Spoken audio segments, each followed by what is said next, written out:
Welcome to news watch. ముందుగా headlines చూద్దాం. విశాఖలో రాష్ట్రపతి ముర్ముకు స్వాగతం పలికిన governor Nazir, deputy CM Pawan Kalyan. KCR పుట్టినరోజున జాతిపితపై చర్చ. బప్పం రవికి బెయిల్. పాలకుర్తి నియోజకవర్గం ప్రజలకు రుణపడి ఉంటా ఎమ్మెల్యే యశస్విని రెడ్డి. కన్నీరు పెట్టుకున్న ఎర్రబెల్లి దయాకర్ రావు.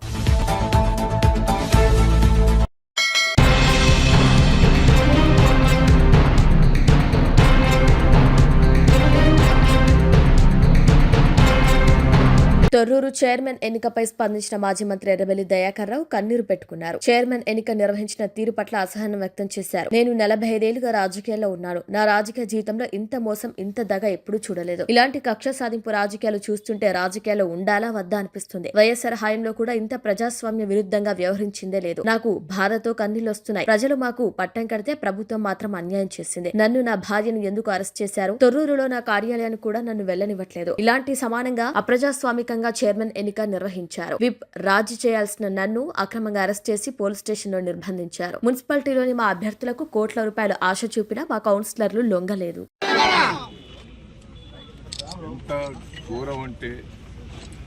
రేవంత్ రెడ్డి పరిపాలన ప్రజాస్వామ్యం అంటేనే ఘోరంగా తయారైంది. నిన్న మమ్మలను నేను విప్పు జారీ చేయాలి. ఆర్టీఓ ఆఫీస్ కూడా పోయేందుకు నాకు అనుమతి ఇవ్వలేదు. కమిషనర్ ఆఫీస్ కూడా పోయేందుకు అనుమతి ఇవ్వలేదు. అదే అమెరికాకు సంబంధించిన సిటిజన్షిప్ ఉన్న ఝాన్సీ గారిని ఆర్టీఓ ఆఫీస్ పోయింది, కమిషనర్ ఆఫీస్ పోయింది, మున్సిపాలిటీల వాళ్ళ దగ్గర కూడా పోయి ఒక్కొక్కరికి ₹1 ఇస్తాం, 2 కోట్లు ఇస్తాం అంటే మా ఊళ్ళో ఎవరు కూడా అమ్ముకోలేదు. భయభ్రాంతులు చేసింది. ఎట్లా ఉంటే అంటే గతంలో నేను 45 ఏళ్ళ నుంచి రాజకీయాలు ఉన్నాను. ఈక్వల్ ఇప్పుడు కేసౌంటర్ ఉన్నది.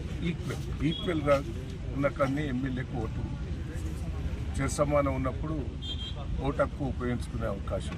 ఇక్కడ ప్రజలు, తొర్రూరు పట్టణ ప్రజలు క్లియర్గా మాకు 9 ఇచ్చారు, వాళ్ళకి 7 ఇచ్చారు. అంటే మేము మెజార్టీ ఉన్నాం. ఈక్వల్ లేవు. సరే ఎమ్మెల్యే ఓటు ఉపయోగించుకున్నదంటే అది. కానీ ఎంపీ కావ్య గారు వరంగల్లో ఆమె అప్లై చేసుకున్నది. వరంగల్లోనే నాకు ఓటకు కావాలని ఆమె పిటిషన్ పెట్టుకున్నది. ఆ పిటిషన్ ప్రకారంగా ఆమె పిటిషన్లు ప్రమాణ స్వీకారం చేసిండ్రు. ఇక్కడ నీకు ఓటకు కల్పించినామని క్లియర్గా వాళ్ళకు ఆధారాలతో ఇచ్చింది.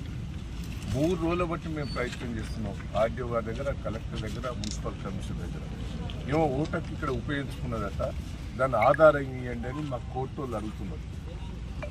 3 రోజుల బట్టి ఆధారాలు కూడా ఇస్తలేదు. ఇలా ఓటేసి అది ప్రజాస్వామ్యం వేసినాక ఒక్కసారి ఆలోచించండి. జనగాంలో ఇద్దరు సమానంగా ఉంటే మా వాళ్ళని గుంజి కాంగ్రెస్ పార్టీ సమానం వస్తే ఆడ టాస్ల వాళ్ళకే వచ్చింది. తొర్రూరులో టాస్ల చైర్మన్, వైస్ చైర్మన్ వాళ్ళకే వచ్చింది. అంటే దీంట్లో కూడా మోసం. ఈ టాస్ పెట్టే కాడ కూడా వాళ్ళ అభ్యర్థులనే పేర్లు రాసుకొని వాళ్ళే మొత్తం పెట్టినట్టే మాకు అయిపోతారు. మళ్ళీ చూపెట్టు అంటే మా వాళ్ళు అడిగితే కూడా చూపెట్టే పరిస్థితి లేదు. ఎట్లా తీసిందనే చూపెట్టాడు. అంటే నాకు బాధ అనిపిస్తుంది, ఒక పక్క ఏడుపు కూడా వస్తుంది. ఏంది ప్రజలు ఇంత మాకు పట్టం కట్టిన తర్వాత ఎందుకు ఇట్లా చేస్తున్నారు ఈ ప్రభుత్వం? మరి అధికారులు ఇట్లా ఎందుకు చేస్తున్నారు? నన్ను ఎందుకు తీసుకొచ్చింది ఇక్కడ పోలీస్ స్టేషన్? మా వాళ్ళందరినీ అరెస్ట్ చేసినాడు. ఆడవాళ్ళు ఆబ్జెక్షన్ పెట్టేటోళ్ళు, మా చైర్మన్గా నిలబడ్డ కుటుంబ సభ్యులందరినీ కూడా పట్టుకొచ్చి పోలీస్ స్టేషన్లో పెట్టినట్టు. మా మిస్సెస్ను పోలీస్ స్టేషన్లో అరెస్ట్ చేసి పెట్టారు. నన్ను అడిగి రాకుండా చేశారు. నేను తొర్రూరులో నాకు ఇల్లు ఉన్నది, తొర్రూరులో నాకు ఆఫీస్ ఉన్నది. నేను ఎప్పుడు తొర్రూరులో పండుకుంటాను. మరి నా తొర్రూరులో ఆఫీసులో నన్ను ఉంటానంటే కూడా ఆ నుంచి తీసుకొచ్చి ఇక్కడ పెట్టారు. నర్సులపేట తీసుకొచ్చారు. ఆడ ఝాన్సీ గారికి సిటిజన్షిప్ అమెరికాలో ఉన్నది. ఆవిడ ఇక్కడ ఇల్లు లేదు, ఏది లేదు, తొర్రూరులో ఆమె బాధాపుతున్నది. అంటే ఎంత ఘోరం అండి. 45 ఏళ్ళ రాజకీయాలలో ఇంత మోసం, ఇంత దగ నేను ఎప్పుడు కూడా రాజశేఖర్ రెడ్డి పీరియడ్లో కూడా ఇట్లా ప్రజాస్వామ్య విరుద్ధంగా ఎప్పుడు కూడా చేయలేదు. కానీ ఇప్పుడు ఎందుకో ప్రజాస్వామ్య విరుద్ధంగా నాకు రాజకీయాలలో ఈ కక్ష సాధింపులు చేయటం వల్ల రాజకీయాల్లో ఉండాలా తప్పుకోవాలన్నా ఏంది ఇంత గోస ఏందండి? ప్రజలు నాకు పట్టం కట్టారు. సర్పంచ్ ఎన్నికలలో మెజార్టీ సీట్లు ఇచ్చారు. నేను 46,000 ఓడిపోతే నాకు 2,000 లీడ్ ఇచ్చిండు సర్పంచ్ ఎన్నికలు. పెద్ద పెద్ద గ్రామ పంచాయతీలని నన్నే గెలిపించారు. ఏదైనా మున్సిపాలిటీ కూడా మెజార్టీ వచ్చింది. ఇంత ప్రజాస్వామ్యంగా వచ్చిన దాన్ని ఇంత దౌర్జన్యంగా చేస్తాం. నాకైతే బాధ ఉన్నది, నాకు ఏడుపు వస్తున్నది. అసలు రాజకీయాల్లో ఉండాలన్నా, రాజకీయాల నుంచి తప్పుకోవాలన్నా అనిపిస్తుంది. నాకైతే ఇంత గోస, ఇంత ప్రజాస్వామ్య విరుద్ధంగా చేస్తుంటే ప్రజలు పాపం సంతోషంగా ఉన్నారు. కార్యకర్తలు కూడా రాత్రింబోలు కష్టపడరండి. మా కార్యకర్తల కష్టం చూస్తే అయితే నాకు బాధ అనిపిస్తారు. ప్రజలైతే కార్యకర్తలు 2 రోజుల బట్టి భోజనం లేకుండా 10,000 మంది కార్యకర్తలు వచ్చి రాత్రింబోలు కష్టపడ్డట్టు నా కోసం నేను ఏం చెప్పాలి, ఏంటైనా చెప్పాలి? ఎట్లా ఇంత విరుద్ధంగా చేస్తా అంటే రాజకీయాలలో నేను ఉండాలన్నా పోవాలన్నా నాకైతే బాధ ఉంటుంది. దయచేసి ఏంది ఈ దౌర్జన్యం? పోలీసు వాళ్ళు కూడా దయచేసి ఇట్లా చేయటం కూడా మంచిది కాదు. కేసీఆర్ని చూస్తే ఒక పక్క అభిమానం, దయానందం చూస్తే అభిమానం ప్రజలు. కానీ ఇంత అరాచకాలు చూస్తుంటే నాకైతే ఏమన్నా చెప్పండి. నా కార్యకర్తలకు ఏం జవాబు చెప్పుకోవాలి? కార్యకర్తలకు నేను ఏం జవాబు చెప్పాలి? పాపం తెగించి పనిచేసేది ఈ రోజు. జై తెలంగాణ! జై తెలంగాణ! జై తెలంగాణ! వర్ధిల్లాలి కేసీఆర్ గారి నాయకత్వం! వర్ధిల్లాలి కేసీఆర్ గారి నాయకత్వం! కాంగ్రెస్ కాంగ్రెస్ కాంగ్రెస్ ముఖ్యమంత్రి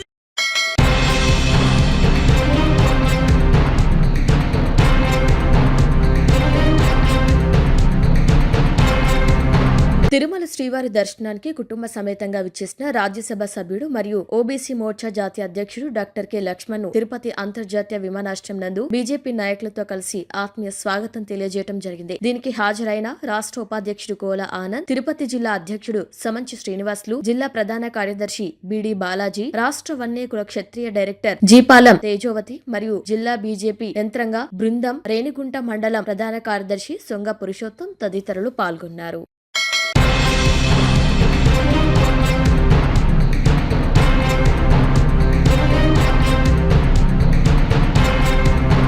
సారంగపూర్ మండలం పెంబట్ల కొనాపూర్ గ్రామంలో దుబ్బ రాజన్న జాతర శివరాత్రి ఉత్సవాల సందర్భంగా నేడు ఆలయ నిర్వాహకులు ఘనంగా రథయాత్ర నిర్వహించారు. చుట్టుపక్కల గ్రామాల నుంచి వందల సంఖ్యలో భక్తులు తరలి రావడంతో ఈ రథయాత్రకు ఆలయ అధికారులు అన్ని ఏర్పాట్లు చేసి భక్తులకు ఎలాంటి అసౌకర్యం కలగకుండా చూశారు. అదేవిధంగా ఎలాంటి అవాంఛనీయ సంఘటనలు జరగకుండా పోలీస్ బందోబస్తు నిర్వహించారు.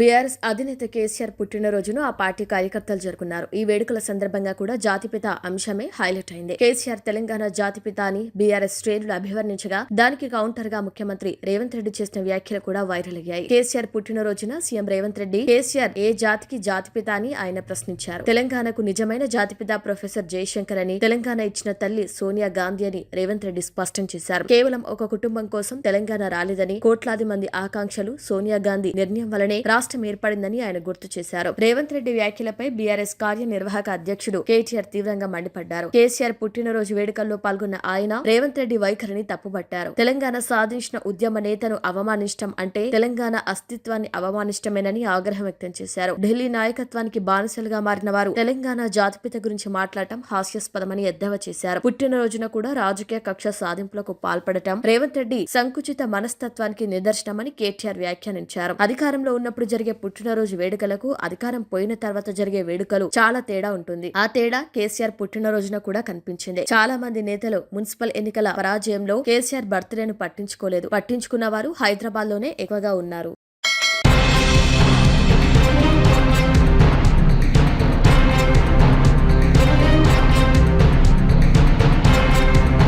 జగిత్యాల పట్టణంలో జరిగిన కేసీఆర్ 72వ జన్మదిన వేడుకలకు తెలంగాణ మాజీ ముఖ్యమంత్రి బీఆర్ఎస్ అధినేత కల్వకుంట్ల చంద్రశేఖరరావు వేడుకలను రాష్ట్ర వ్యాప్తంగా అంబరాన్నంటాయి. జగిత్యాల జిల్లా కేంద్రంలో పార్టీ శ్రేణులు ఈ సంబరాలను అత్యంత వైభవంగా నిర్వహించారు. జగిత్యాల పట్టణంలోని బీఆర్ఎస్ పార్టీ కార్యాలయంలో కేసీఆర్ జన్మదిన వేడుకలు కోలాహలంగా సాగాయి. ఈ సందర్భంగా బీఆర్ఎస్ శ్రేణులు భారీ కేక్ ను కట్ చేసి పరస్పరం మిఠాయిలు తినిపించుకున్నారు. జై కేసీఆర్, జై తెలంగాణ నినాదాలతో కార్యాలయ ప్రాంగణం మార్మోగింది. తెలంగాణ జాతిపితగా, రాష్ట్ర అభివృద్ధి ప్రదాతగా కేసీఆర్ చేసిన సేవలు కొనియాడారు. 72 వయసులో అడుగుపడుతున్న కేసీఆర్ నిండు నూరేళ్లు ఆయురారోగ్యాలతో వర్ధిల్లాలని వారు ఆకాంక్షించారు. ప్రస్తుత కాంగ్రెస్ ప్రభుత్వం పాలనలో రాష్ట్రం అస్తవ్యస్తమైందని, తిరిగి తెలంగాణ ప్రగతి పథంలో నడవాలంటే కేసీఆర్ నాయకత్వం అవసరమని ఆయన పేర్కొన్నారు. తెలంగాణ ప్రజల ఆకాంక్షను నెరవేర్చిన అపర భగీరథుడు కేసీఆర్. ఆయన పుట్టినరోజును జగిత్యాల గడ్డపై జరుపుకోవటం సంతోషంగా ఉంది. తెలంగాణ సంక్షేమమే లక్ష్యంగా ఆయన సాగించిన పాలన దేశానికి ఆదర్శం. భవిష్యత్తులో కూడా ఆయన నాయకత్వంలో తెలంగాణ మరింత ముందుకు వెళ్లాలని కోరుకుంటున్నాం. ఈ వేడుకల్లో జగిత్యాల పట్టణ అధ్యక్షులు మరియు బీఆర్ఎస్ నాయకులు, కార్యకర్తలు భారీ సంఖ్యలో పాల్గొన్నారు.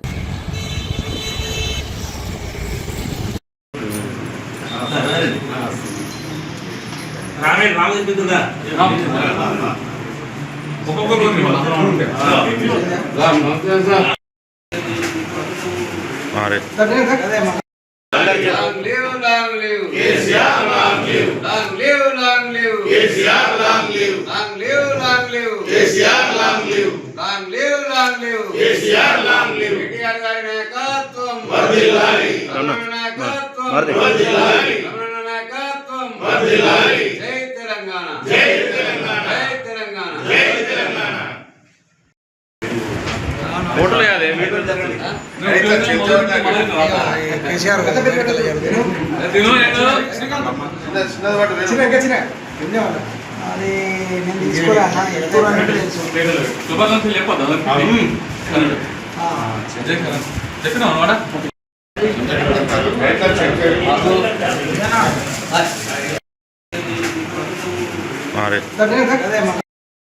తినాలి. నిన్న రాత్రి కేక్ మస్తు. KCR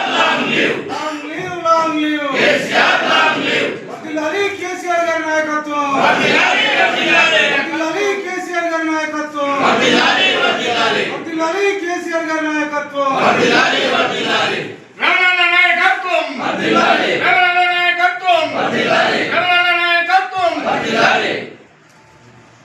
Long live, long live. KCR, long live. Long live, long live. KCR, long live. Jai KCR. Jai KCR. Jai KCR. Jai KCR. Jai Telangana. Jai Telangana. Jai Telangana.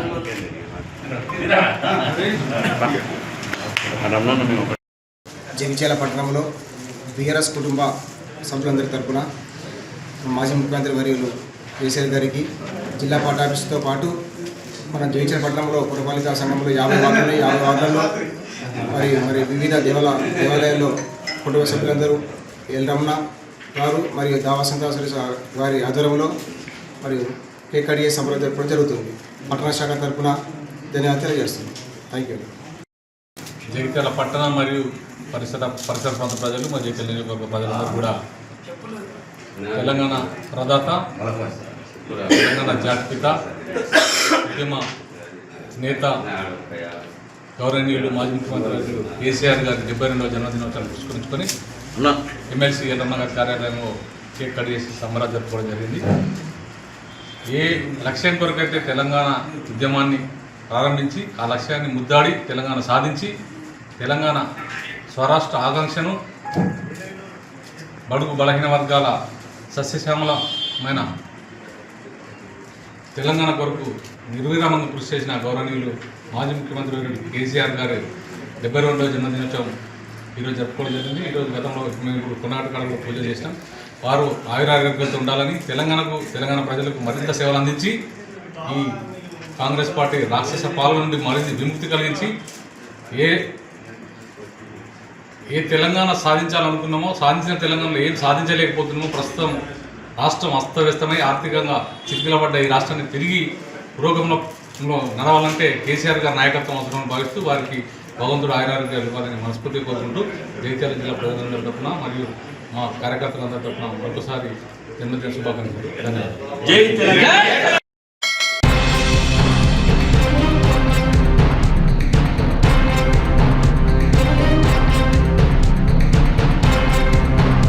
భారత రాష్ట్రపతి ద్రౌపది ముర్ము నేటి సాయంత్రం విశాఖపట్నం చేరుకున్నారు. నగరంలోని ఐఎన్ఎస్ డేగా నౌకాదళ విమానాశ్రయానికి ప్రత్యేక విమానంలో వచ్చిన ఆమెకు రాష్ట్ర governor justice Abdul Nazir, deputy CM Pawan Kalyan, రాష్ట్ర మంత్రి డోలా బాల వీరాంజనేయ స్వామి సాదరంగా స్వాగతం పలికారు. ఎంపీ శ్రీ భరత్, మేయర్ పీలా శ్రీనివాస్, ఉన్నత అధికారులు కూడా రాష్ట్రపతిని ఆహ్వానించిన వారిలో ఉన్నారు. మంగళవారం విశాఖ తీరంలో జరగనున్న ప్రతిష్టాత్మక అంతర్జాతీయ యుద్ధ నౌకల సమీక్ష 2026కు రాష్ట్రపతి ముఖ్య అతిథిగా హాజరు కానున్నారు. భారత సాయుధ దళాల సుప్రీం కమాండర్ గా ఆమె ఈ సమీక్షను పర్యవేక్షిస్తారు. ఈ కార్యక్రమంలో భారత నౌకాదళంతో పాటు పలు విదేశీ యుద్ధ నౌకలు కూడా పాల్గొంటాయి. ఈ పర్యటనలో భాగంగా ఫిబ్రవరి 19న జరిగే మిలన్ అంతర్జాతీయ సిటీ పెరేడ్ 20న నిర్వహించే కాన్క్లేవ్ ఆఫ్ చీఫ్స్ కార్యక్రమంలో కూడా రాష్ట్రపతి పాల్గొంటారు. ఆమె పర్యటన నేపథ్యంలో విశాఖ నగరంలో పోలీసులు, నౌకాదళ అధికారులు పటిష్టమైన భద్రత ఏర్పాట్లు చేశారు. ఈ అంతర్జాతీయ ఈవెంట్ భారత నౌకాదళ శక్తి సామర్థ్యాలను ప్రదర్శించడంతో పాటు మిత్ర దేశాలతో సంబంధాలను బలోపేతం చేయడానికి ఉపయోగపడుతుందని భావిస్తున్నారు.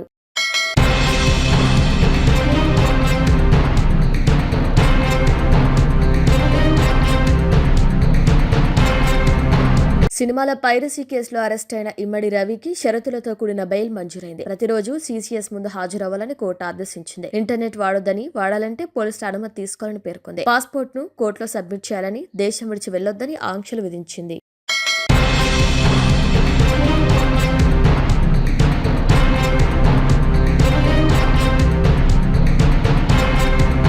బులెటిన్ హెడ్లైన్స్ మరొకసారి. విశాఖలో రాష్ట్రపతి ముర్ముకు స్వాగతం పలికిన governor Nazir, deputy CM Pawan Kalyan.